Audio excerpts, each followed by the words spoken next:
주제는 결혼과 이혼입니다. 결혼과 이혼. 자, 결혼과 이혼이라는 말에 좀 심기가 불편한 사람들이 많이 있어요.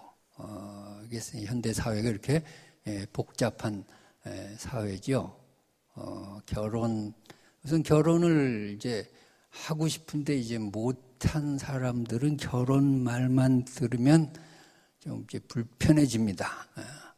명절 때 친척들 만나는데 제일 싫어하는 말이 뭐죠? 넌 아직도 안 갔니? 이러면 이제 아주 그냥 싫어요, 싫어. 가만히 놔둬야 되는데. 근데 또 만나서 또 딱히 할 말도 없어. 그런 말도 또 해. 한 번 더 건네게 된다고요. 그러니까 누가 뭐 가고 싶지 않아서 안 가나? 이렇게 이제 또 결혼을 했는데 행복하지 못해요. 그러면 이제 결혼이란 단어가 불편해집니다. 행복하지 못해서 아이고 괜히 저 사람하고 결혼을 했네 이래버리면은 결혼이란 말이 불편하게 들립니다. 불편하게 들려요.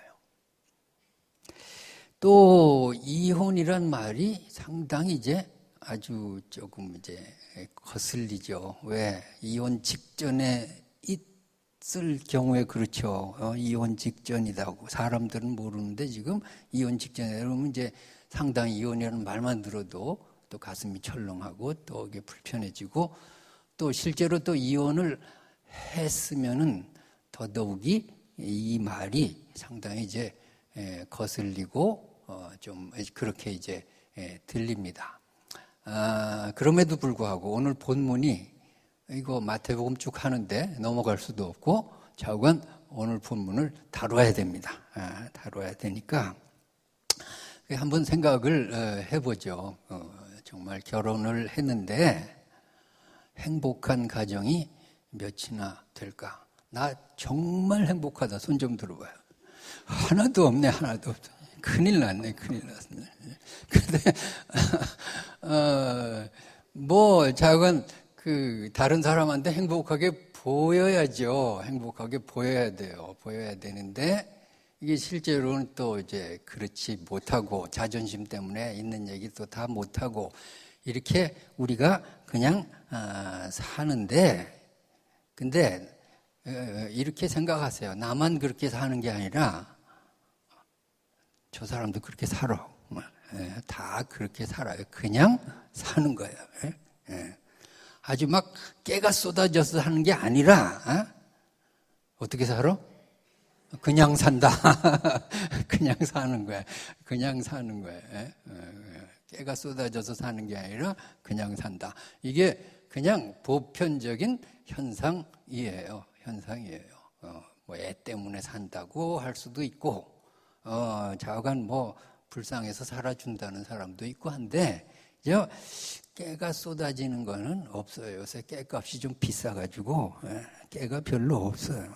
없는데, 이 결혼이라는 게, 이게 어떤 철학자의 말로는, 이게 도박이죠. 키엘케고르라고 하는,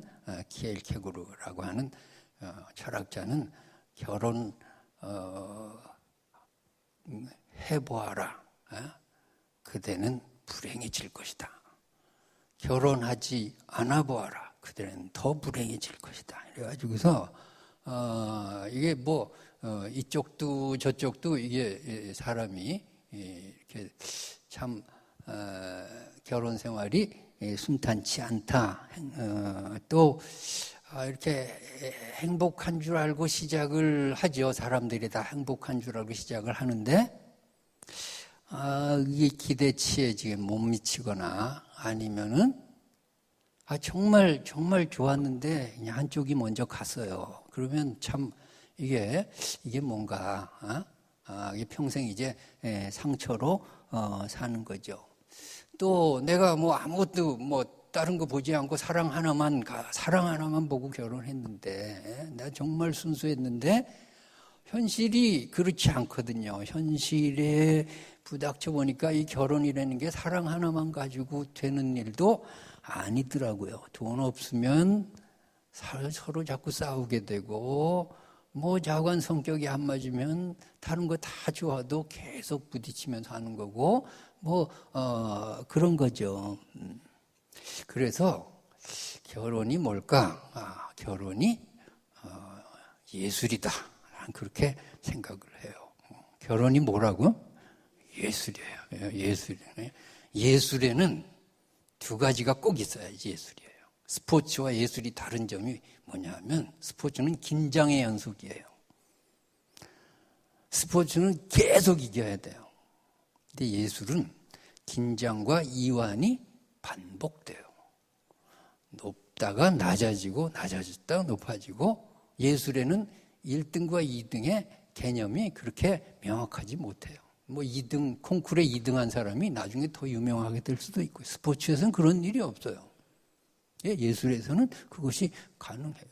또 상은 못 받았는데 어떤 예술가는 행복해요. 유명하지 않은데 자기가 만족해요. 그러면 됐지 뭐. 그게 옛날 요한 세바스찬 바하라고 하는 음악가 가족이에요. 그 50년에 걸쳐서 수백 명의 음악가를 배출했는데 그 요한 세바스찬 바하 말고는 유명한 사람이 하나도 없어. 그 왜 그런가 봤더니 그 가족들이 유명하려고 하질 않아요. 그냥 가족 간에 화목한 걸로 끝나요. 그렇게 출세하려고 그러지도 않고 신문에 날려 그러지도 않고 그냥 그 당시에 쟁쟁한 음악가 핸델이나 텔레만이 이런 사람이 이기려고 그러지도 않고 그냥 행복하게 모이면 예배드리고 음악회하고 그러면서 끝났어요. 나름대로는 최고로 행복하게 산 거죠. 근데 유명하진 않아요. 자, 결혼이 그런 면에서 예술이죠. 예술이에요. 그러니까 그냥 사람들이 막 그렇게 행복하게 알아주는 것은 별로 중요하지 않고, 내가 결혼해서 행복하면 그걸로 좋은 거예요. 자, 그러려면 긴장과 이완의 반복을 잘 파도타기를 해야 되겠죠. 그래서 이렇게 막 갈등의 요소가 있다가 평안해질 때가 있고 그렇습니다. 이 부부 사이라는 게 맨날 갈등의 연속만은 아니에요. 또 이렇게 또 행복할 때도 있고, 참 저 사람 잘 만났다 그렇게 생각할 때도 있고, 참 장점이 많이 보일 때도 있고, 그러다가 어떤 때는 아주 되게 미워지고, 어떤 때는 저런 인간이 다 있어 이럴 때도 있고, 그러다가 또 막 왔다 갔다 하거든요. 자꾸 그런 게 그게 예술이지 그게 예술이에요. 예술인데, 그렇게 하면서 서로 맞춰가는데, 오늘 예수님의 말씀처럼 둘이 아니라 한 몸이다. 둘이 아니라 한 몸이라고 하는 그 한 몸 된 의식 속에서 자꾸 이렇게 분리될 때도 있지만 또 하나로 하려고 노력하고, 또 분리될 하나 이렇게 하면서 나중에는 이렇게 맞춰서 가는 거죠. 그래서 나중에 오래 살다 보면 이렇게 눈빛만 봐도 저 사람이 무엇을 나한테 원하나 그런 것도 알 수 있고요. 내가 이렇게 나가면 저 사람이 싫어하겠지. 그러면 절제도 할 줄 알고요. 그다음에 이렇게 뭔가 이렇게 어떤 그 가정적인 과제가 딱 떨어졌을 때 벌써 결론이 어떻게 해야지 가정의 평화가 있겠다. 이렇게 가지고서는 서로 이제 맞춰서 살아요. 결혼 초기에는 그냥 음식점에 가도 너는 짜장면 나는 볶음밥 이렇게 살지만, 나중에는 그죠? 같이 볶음밥 먹을 줄 알고 같이 짜장면 먹을 줄 알고 이렇게 맞춰 가는 거죠. 그렇게 오래 살다 보면 부부가 닮아가는 거죠. 얼굴이 정말 닮아요. 이렇게 닮아간 부부들 보면 참 보기가 좋아요. 중요한 것은 결혼도 있고 이혼도 있다 하는 것입니다. 이것은 우리 시대에만 있는 것이 아니라 예수님 시대에도 똑같이 있어요. 자, 오늘 결혼과 이혼의 문제가 왜 나왔을까? 그 당시에 심각한 사회 문제이기 때문에 나온 거예요. 심각한 사회 문제예요, 지금. 사회 문제인데, 지금 19장 전에는 제자들의 질문에 예수님이 답변하는 식으로 이야기가 전개가 됐어요. 근데 이제 제자들 훈련은 끝났어요.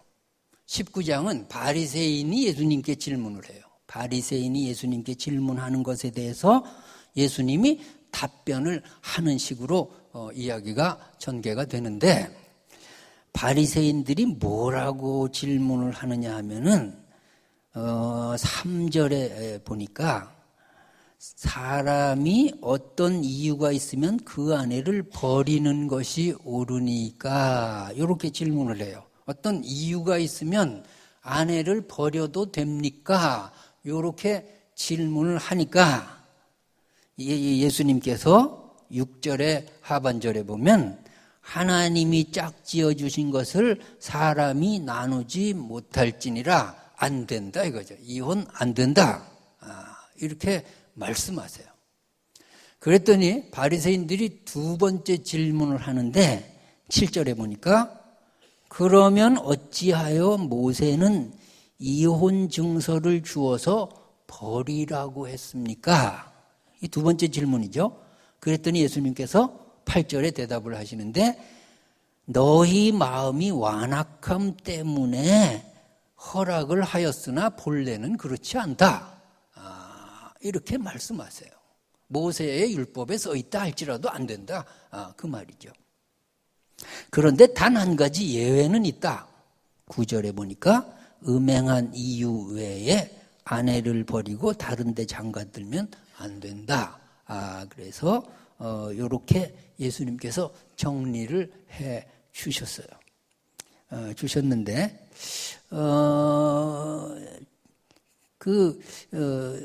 자관 예수님의 이 바리새인과의 이야기 중에 우리가 이게 조금 문화적으로 안 맞는 대목도 있어요. 그러면 뭐 이혼한 여자하고 결혼하면 이건 뭐 다 똑같이 죄를 짓는 건가?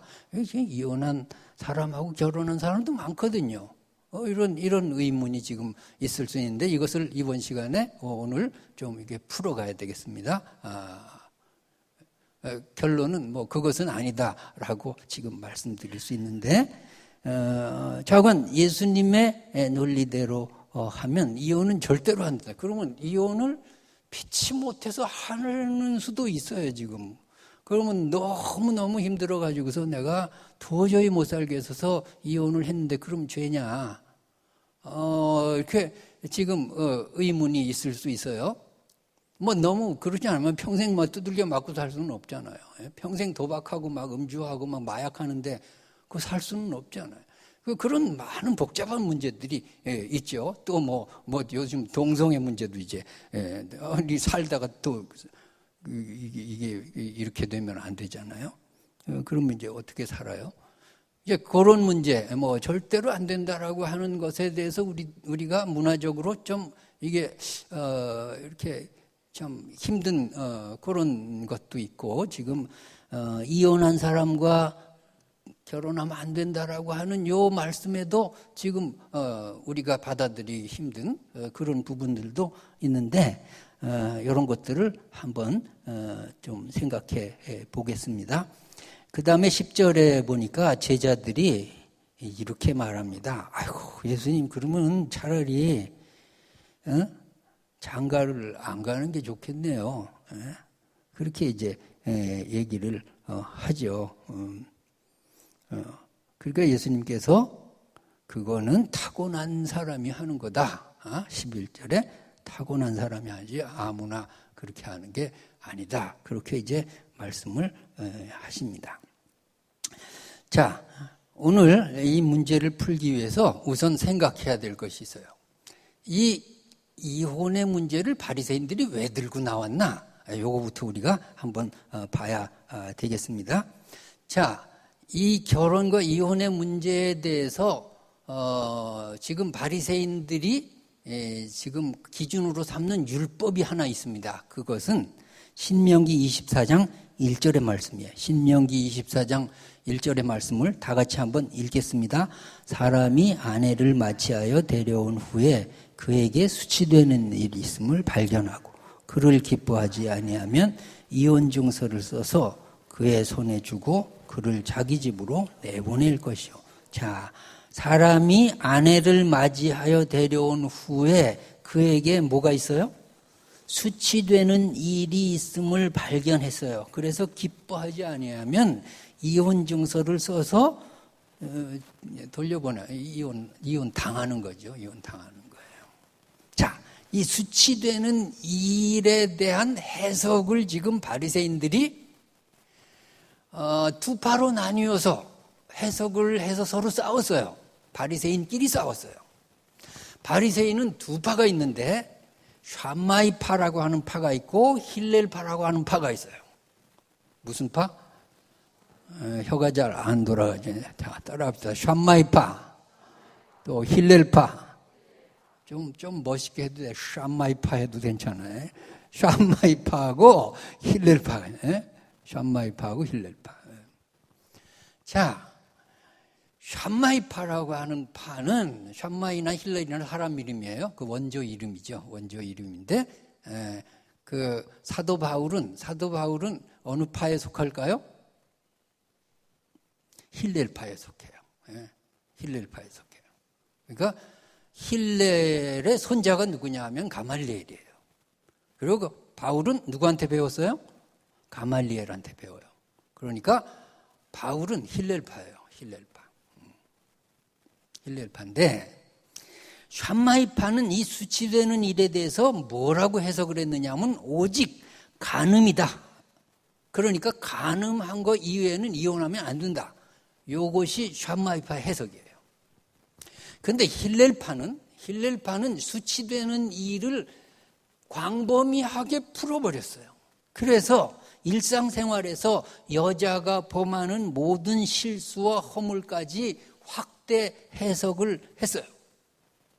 그러니까 간음은 말할 것도 없고, 그러니까 여자가 남자하고 살면서 이렇게 그것도 말할 것도 없고, 두 번째로 성격이 못돼도 수치되는 일이에요. 성격이 아주 못돼 먹었어. 남편한테 신경질 팩 내서 이혼. 가슴이 뜨끔하죠. 밥을 못해. 이혼. 반찬을 짜게 해. 이혼.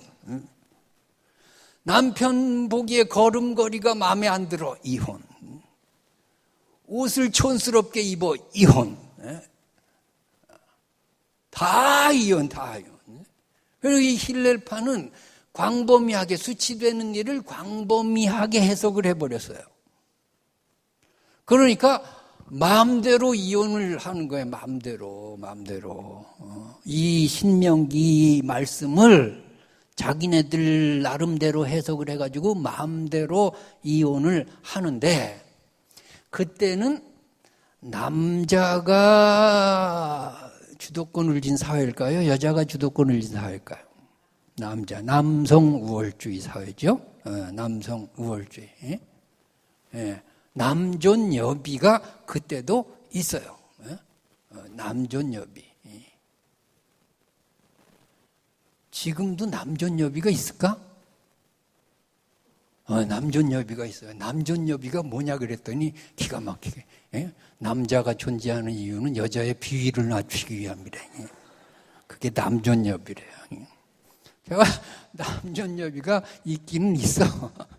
있기는 있는데 조금 나이 든 5, 60대 이상은 남존여비가 남자 중심이고, 진짜 젊은 층에서는요, 남자애들이 밥도 못 얻어먹고 아침밥도 못 얻어먹는데 지가 설거지도 하고 지가 밥 해먹어야 되는데 큰일 났어요.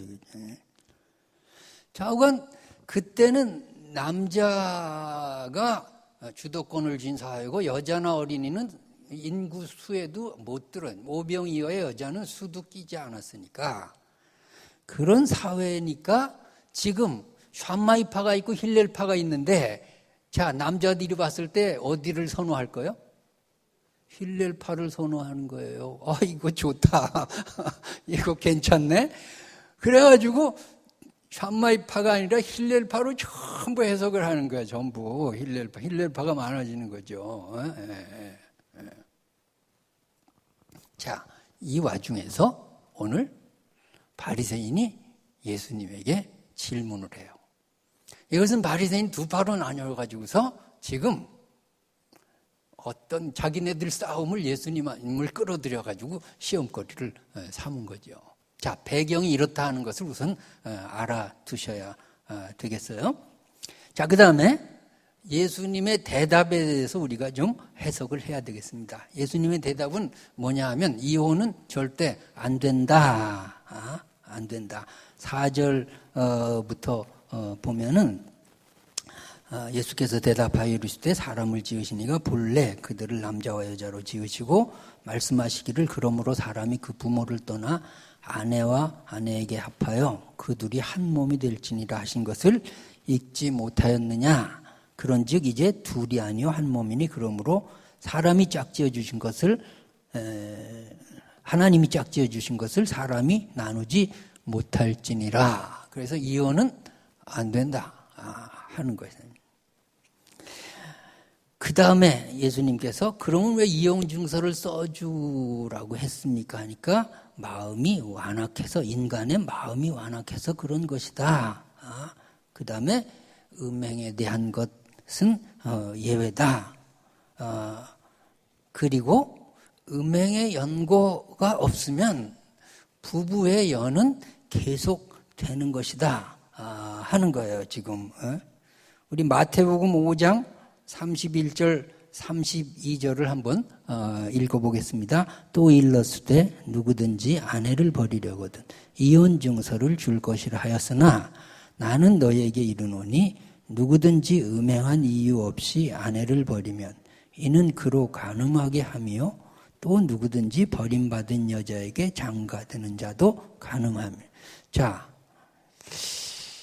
음행한 이유 없이 아내를 버리면 그로 간음하게 한다. 또 버림받은 여자에게 장가들어도 안 된다. 아니 버림받았으면 내가 감싸주고 내가 사랑해가지고 그 여자를 보호하는 게 뭐가 잘못돼서 이런 말씀을 하셨을까? 자, 그런 의문이 지금 드는 거죠.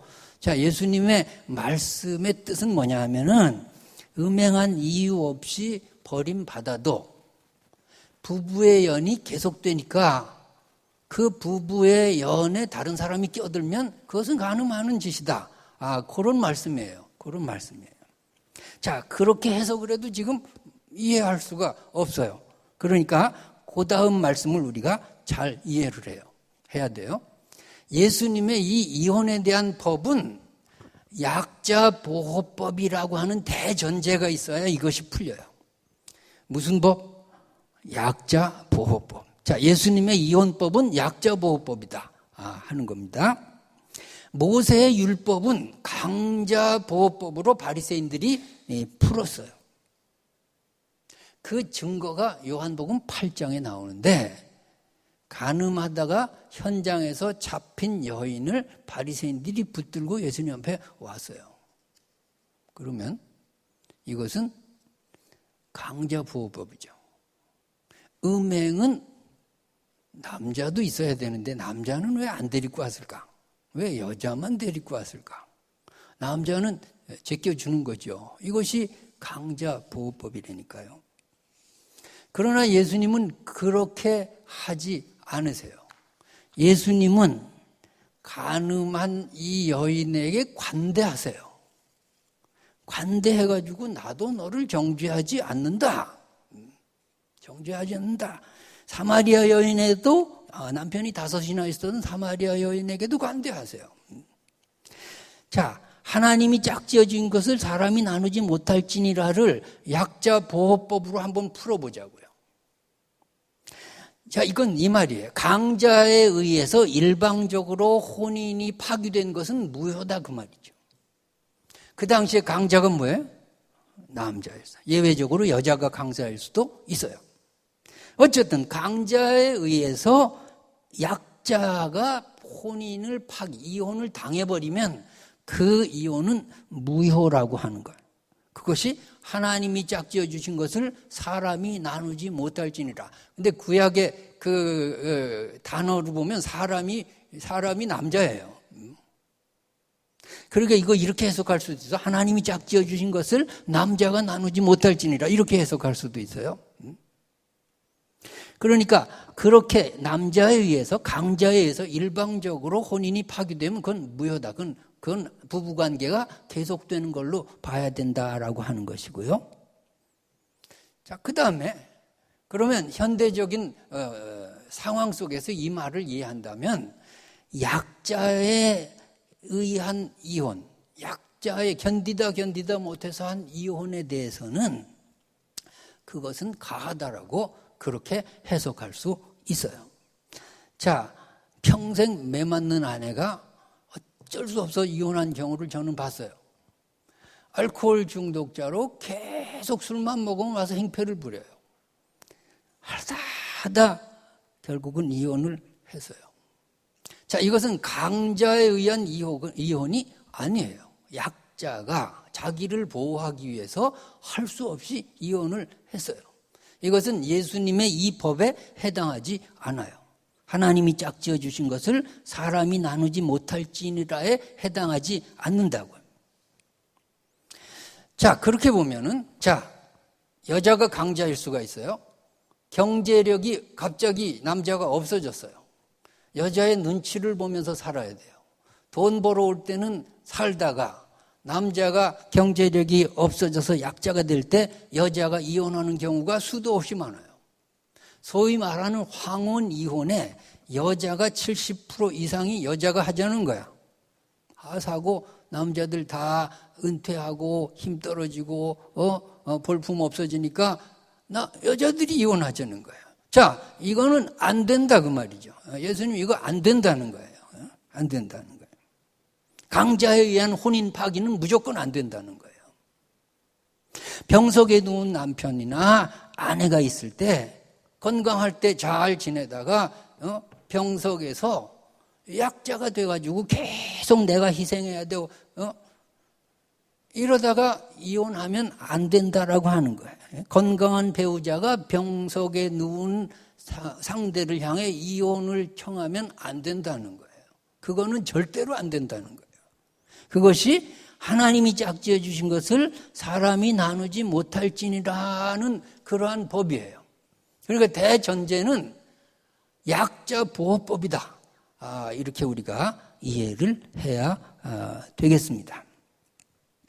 자, 그 다음에 생각할 것은 그러면 오늘의 우리의 시대에 누가 강자고 누가 약자냐? 이거 참 힘들어요. 왜? 사람들은 다 자기가 약자라 그러면서 이혼을 해요. 내가 얼마나 피해를 당하고 내가 얼마나 힘들었고 내가 얼마나 그랬는 줄 아느냐? 그럼 자기가 약자라고 하는 거죠. 그건 자기의 생각이고 남녀 평등의 시대에 누가 강자인지 누가 약자인지 남편이 강자일 수도 있고 남편이 약자일 수도 있고 아내가 강자일 수도 있고 약자일 수도 있고요. 그 말이 예수님도 하셨어요. 마가복음 10장 11절 12절 함께 한번 읽어보겠습니다. 이르시되 누구든지 그 아내를 버리고 다른 데에 장가드는 자는 본처에게 간음을 행하며 또 아내가 남편을 버리고 다른 데로 시집가면 간음을 행하며. 자, 11절은 뭐예요? 남자가 아내를 버리고 다른 데 장가들어도 본처에게 간음하는 것. 12절은 뭐예요? 아내가 남편을 버리고 다른 데 시집가면 간음한 것이다. 자, 대전제가 뭐예요? 약자 보호법. 강자가 그러면 안 된다는 거예요. 강자가 그러면 안 된다는. 약자로서 피치 못할 이혼에 대해서는 지금 이 법에 해당하지 않아요. 자, 그러니까 약자의 신분으로 이혼은 우리가 다시 생각할 문제고 강자로서 내가 강하고 저쪽이 약하고 내가 아주 싫고 그냥 한참 살다 보니까 못났고 아주 내가 상대방 없어도 내가 잘 살 것 같고 그래서 이혼하는 건 절대로 안 된다. 절대로 안 된다. 하나님 앞에서는 그 이혼은 원인 무효다. 아직 두 사람은 부부다. 그러니까 그러니까 그렇게 해서 지금 이혼당한 그런 사람하고 결혼하면 지금 혼인이 계속되고 있는데 그것을 방해하는 것이니까 안 된다. 지금 그런 말씀이죠. 그런 말씀이에요. 그래서 우리가 결혼의 문제는 내가 항상 상대방과의 생각 속에서 강자와 약자가 사실은 없어요. 왜? 한 몸이기 때문에. 벌써 강자, 약자가 분리되는 것이 하나님의 뜻이 아니에요. 자, 부부는 뭔가 나도 잘 모르지만 한 몸, 내가 영광을 받으면 상대방이 같이 영광을 받는 것이고 거기 강자, 약자가 어디 있어요? 내가 영광을 받고 내가 뭐 이름이 나고 내가 뭐 하면 저기 시시해지는 건가요? 아니잖아요. 같이 한 몸이면 같이 올라가는 것이고 같이 영광을 받는 걸 같이. 그리고 내가 힘들어진 내가 병들고 내가 참 약해지고 내가 돈 못 벌고 하면 저쪽이 강해지나요? 그거는 부부가 아니죠. 부부는 한 몸이라고 하는 거는 같이 약함을 느끼고 같이 아파하고 같이 지금 힘들어하고 같이 같은 자리에 가 있어야죠. 자, 그것이 한 몸 아니냐 하는 것입니다. 그러니까 하나님 안에서 우리가 건강한 부부 생활을 하고 결혼 생활을 하려면 한 몸이라고 하는 하나님이 짝지어 주신 한 몸이라고 하는 이 의식에 우리가 좀 충실해야 하겠다 하는 것입니다. 그러니까 내가 어떤 이유로 저 사람하고 결혼했어요. 뭐 사연들이야 많죠. 그러나 결론은 이렇게 내려야 돼. 하나님이 짝지어 주셨다. 하나님이 짝지어 주셨다. 한번 따라합시다. 하나님이 짝지어 주셨다. 자, 이것을 버리면 안 돼요. 이걸 버리면 안 돼요. 내가 어떤 이유로 상대방과 결혼을 했든지 간에 결론은 일단 결혼을 했으면 하나님이 짝지어 주셨다. 이렇게 믿으시기 바랍니다. 짝지어 주셨다. 그러면 그 다음에 말이 저절로 나오죠. 사람이 나눌 수 없다. 다시 말해서 강자가 나눌 수 없다. 나뉘었다는 것은 벌써 강자와 약자가 나뉜 거죠. 강자와 약자로 나눌 수 없다는 거예요. 강자와 약자로 나누면 안 된다는 거예요. 그러니까 내가 상대방을 이제 같이 산다는 것은 저 사람이 아프면 내가 같이 아파해주고 영광을 받고 웃으면 내가 같이 행복해주고 같이 가는 거죠. 같이 가는 거죠. 자, 같이 생각하고 같이 가주는 같은 자리에 있는 훈련, 같은 자리에 있는 훈련. 그것이 한 몸 된 의식이라고 생각을 합니다. 자, 이것은 주님과 우리 사이의 관계를 또 부부로 해석한 그런 경우도 마찬가지죠. 주님과 우리가 한 몸이에요. 그 주님을 신랑으로 비유하고 우리 믿는 자를 신부로 비유한 성경 구절들이 있어요. 자, 그 말이 뭔가 주님이 우리의 약함을 위해서 우리의 허물과 죄를 위해서 대신 십자가를 지는 거죠. 그게 부부죠. 그게 결혼이죠. 저 사람이 져야 될 건데 내가 해버리는 거예요. 내가 당하는 거죠. 왜? 한 몸이니까. 한 몸이니까. 자, 태어난 자식도 한 몸이죠. 한 몸이에요. 자식이 뭘 잘못해서 돈을 물어줘야 되는데 그 돈이 누구 돈으로 나가? 부모가 물어줘야죠. 왜 물어줘? 내가 잘못한 것도 아닌데. 한 몸이니까 물어주는 거야. 한 몸이니까. 그렇다고 그 자식을 한 대 줘받긴 하지만 버려요? 버릴 수 없잖아요.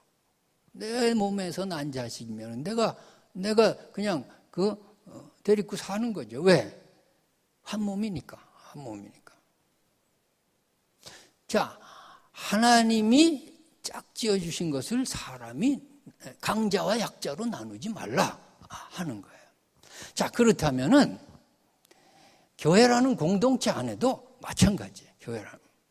나누면 어떤 이유에서라도 나눌 수 없다 하는 것입니다. 우리가 거룩한 주님의 신부로서 같은 가족이라면 나누지 않는 것, 어떤 신분에 의해서 뭐 출신지에 의해서 나누고 무슨 학교에 의해서 나누고 뭐 지식의 유무에 의해서 나누고 무슨 뭐 돈이 있네 없네 그런 거 가지고 나누고 직업이 뭐냐에 따라서 사람을 막 그냥 무시하고 이렇게 나누면은 절대로 안 된다는 거예요. 절대로. 그때부터는 파탄이 시작이 되는 거예요. 우리가 그리스도 안에서 이렇게 한 몸으로 불렀다면, 지금 바울의 논리대로 하면은 한 지체를 하잖아요. 머리 여러 역할도 하는 사람이 있고 손 역할, 발 역할 뭐 그런 한 지체로 비유하잖아요. 자, 이건 한 몸이라는 거죠. 한 몸에서 누가 잘난 체 해도 안 되고 누가 다른 지체를 무시해도 안 돼요. 자, 머리가 자기 자랑을 하고 나 없으면 니들이 사람이냐? 그럼 심장은 뭐라 그럴까요? 그럼 나 1분만 멈춰볼게. 그러면은 뭐 이건 끝나는 거죠. 끝나는 거예요. 맛있는 밥을 먹는 그냥 입만 살아가지고서 그냥 자기 자랑만 하면 되나요? 화장실에 안 가면 끝나는 건데. 그러니까 손이 귀하지만 발도 귀하고요. 그냥 모든 지체가 다 한 몸으로서 이렇게 나가는 거죠. 귀하고 천한 것이 없어요. 그것이 교회의 모습이다 하는 것입니다. 그래서 우리가 이 한 몸 된 의식에서 강자가 약자를 박해하거나 내치거나 피해를 주거나 분리시키거나 이렇게 하면 안 되듯이 교회 안에도 강자 노릇을 하는 사람들이 있어요. 조금 자세를 낮출 필요가 있어요. 강자 약자가 분리되면 안 되고 또 강자가 약자를 무시하고 이렇게 돼도 안 되고 어쨌든 간에 우리가 한 몸 된 의식으로 이렇게 나가주는 것, 그것이 교회의 모습이고 또 가정의 모습이고 그것이 결혼이고 부부의 모습이다 하는 것입니다. 그래서 오늘 예수님의 이 결혼과 이혼에 대한 법은 바리새인들의 이 자기들 싸움으로부터 질문이 나왔다라고 하는 것과 예수님이 이 결혼과 이혼에 대해서 답을 주는 것은 강자에 의한 이혼, 그것을 지적하는 것이고, 그리고 궁극적으로 예수님께서 말씀하시고자 하신 것은 약자 보호법이다 하는 것입니다. 그렇게 우리가 정리를 하면 되겠습니다. 자, 제자들이 10절에 이렇게 묻습니다.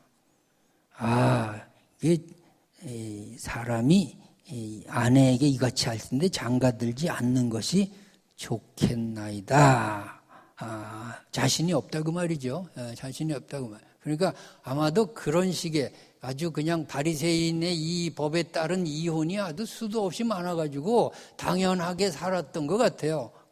이게 아니다 그러니까 아이고 너무 불편해지네 그러고서 이제 장가 안 드는 것이 낫겠습니다. 이렇게 나온 것 같아요. 예수님께서 11절에 이것은 타고난 자가 하는데 고자된 독신으로 사는 것은 어머니 태로부터 이렇게 고자된 자도 있고 천국을 위하여 고자된 자도 있고 사람이 만든 고자도 있다. 그러니까 독신은 무슨 목적을 가지고 그렇게 독신으로 살아야 한다. 그냥 결혼 생활이 힘들고 싫고 그래서 독신으로 살면 안 된다 하는 것입니다. 우리가 남북으로 이렇게 나뉘어져 있는데 6.25 사변이 터지고 이북에서 월남한 그런 목사님 또 평신도들이 많이 있습니다. 여기 내려와서 저쪽에 결혼을 했는데 내려와서 다른 부인을 얻어서 결혼을 한 사람들도 있고 또 이북에 그냥 어떻게 하다 보니까 혼자 내려왔어요. 그 부인을 생각하면서 평생 독신으로 지내는 목사님들도 많지는 않지만 여러분이 계세요. 계신데 그분들이 참 존경스럽죠. 존경스러워요. 얼마나 불편하겠습니까? 그런데 전라남도 그 땅끝 마을이라는 곳에 가면 옛날에 박석순 목사님이라는 분이 계셨어요. 그분도 마찬가지로 이북에 사모님이 계셨는데 혼자 올라오면서 평생을 독신으로 지내는데 그 마을 전체의 성자입니다. 성자. 그분 제가 살아생전에 한번 뵀는데 아주 성자입니다. 안 믿는 사람들도 그 목사님 지나가면 꼭 숙이고 그러는 광경을 보면서 참 대단하시다. 그런 생각이 들었습니다. 어쨌든 간에 혼자 살고 또 결혼을 하는 것, 그런 것들은 다 하나님 앞에 자기의 어떤 분명한 신앙 고백, 믿음 안에서 하면은 그것은 문제가 되지 않을 것입니다. 우리가 여기서 결론적으로 생각해야 될 것은 이혼은 사회적인 문제로 예수님 당시부터 있어 왔다 하는 것이고요. 그 다음에 완벽하게 행복하게 완벽한 부부가 없다라고 하는 것이고요. 한 몸이라고 하는 그 하나님의 선언 안에서 우리가 맞춰가려고 노력하고 기도하고 문제가 있을 때마다 정말 하나님이 짝 지어주신 것, 여기에 기준을 맞춰가지고 계속 노력하고 이렇게 살면서 하나님의 뜻을 이뤄가야 한다 하는 것을 우리가 결론적으로 또 생각해 볼 수 있겠습니다.